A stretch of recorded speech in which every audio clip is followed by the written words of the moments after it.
All right, let's dive into one of the trickiest conversations for pretty much any parent out there: money. Over the next few minutes, we're going to unpack a really clear, faith based way to think about it. We'll go from a big picture mindset all the way down to practical habits you can start building with your kids like today. Let's get into it. For so many of us, it isn't the birds and the bees, it's the dollars and cents. Yeah. Talking about finances can just feel, I don't know, complicated, maybe a little awkward, or just plain overwhelming. But here's the thing: if we don't talk to them about it, who will? So, why the big hush hush? Well, according to one study, the reason is kind of staggering. A whopping 82% of parents who actually avoid the money talk say they do it because they're afraid of not knowing enough, afraid of saying the wrong thing. But today, we're going to work on replacing that fear with a clear, doable plan. So, where in the world do we start? Well, it's not with budgets or allowance charts, not at first. It actually begins with a huge shift in how we see things. It's all about understanding the massive difference between being an owner and being a manager. This right here, this is the cornerstone of the whole thing. The Bible is really clear, in places like Psalm 24:1, that the earth is the Lord's and everything in it. And that one simple truth, it changes everything. Because if God owns it all, then our job isn't just to pile stuff up for ourselves. Our role is to faithfully manage what He's put in our care. We go from being owners who have rights to being stewards who have responsibilities. So what exactly does steward mean? Well, check out the key words in this definition. A steward doesn't just protect what they're given.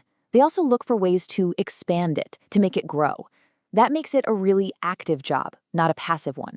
It's about taking everything you've been given, your time, your talents, your money, and using all of it wisely for a purpose bigger than yourself. Dr. Tony Evans has this amazing analogy for this. He talks about being a house sitter. See, he and his wife used to house sit for some really wealthy families. They got to enjoy these beautiful homes, but they always knew this isn't ours. Their job was to take care of it, maybe even leave it a little better than they found it, but they couldn't just take stuff. That's the exact mindset of a steward. Okay, so that mindset makes sense, right? But how do you explain that to a 5-year-old? How do you make that real? That's where the super simple hands-on tool comes in, the 3-jar system. Now listen, the order here is absolutely critical. It's not just about having 3 jars. It's a sequence that actually trains the heart. Every single time your child gets some money, the very first chunk of it goes into the give jar. No exceptions. This teaches that first fruits idea, giving God your best right off the top, not just the leftovers. Only after that's done do they put money aside for saving, and then finally they can decide how to spend what's left. That 3-jar system is the perfect starting point. But as your kids get older and more mature, you can build on that foundation.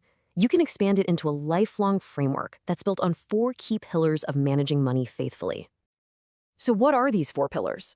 They're earning, giving, saving, and spending. And what's really cool is, as you can see, each one is tied to a specific character trait that goes way beyond just dollars and cents. Let's break them down really quick. Okay, when it comes to earning, this distinction is so important to make with our kids. We have to separate basic family duties from paid work. Making their bed, clearing their own plate, that's their unpaid contribution to the family team. That's huge for avoiding an entitlement mindset. But those extra for-hire chores, that's where they can earn money. And that's how they learn that direct link between working hard and getting a reward. Now for giving. With this one, the attitude of the heart is, well, it's everything. Giving isn't supposed to be like a tax or some rule you have to follow while grumbling about it. No, it's meant to be an act of worship. This verse tells us that giving should be joyful, it should be willing, something that comes from being grateful for what we've been given. That's the spirit we're trying to grow in our kids. Saving is the pillar that really builds up patience and the ability to think ahead. The book of Proverbs points to the little ant as this model of wisdom, right? The ant works hard all summer to store up food for the winter. That is the absolute essence of delayed gratification, saying no to a small thing you want right now for a much bigger, better thing later on. And finally, spending wisely. This is all about teaching the classic difference between needs and wants. Dr. Tony Evans tells this fantastic story about his son wanting these expensive Air Jordans. He told him, look, you need a pair of sneakers, and I'll pay for that. You want Air Jordans, so you're going to have to work to pay for the difference. I mean, what a powerful, practical lesson in how to prioritize, right? All right, we've gone through the mindset, the jars, the pillars, but now we come to what is, without a doubt, the most important part of this entire conversation. All the other stuff means very little without this final critical piece. This one quote, it says it all. More is caught than taught. Our kids are always watching. They see how we talk about money. They see how we swipe our credit cards. They see how we react when a surprise bill shows up. The financial habits they see in us every single day will be so much more powerful than any lesson we try to teach them. Our example, that's the real curriculum. So how do we actually do it? Well, we have to be open about it. Let your kids actually see you making a budget. Involve them in decisions that are right for their age, like maybe picking which charity the family is going to support this year. When you're talking about a big purchase, pray about it with them. This just pulls back the curtain on money and frames it as a normal, manageable part of a life that's centered on faith. So, as we wrap this up, the big question to leave you with is this.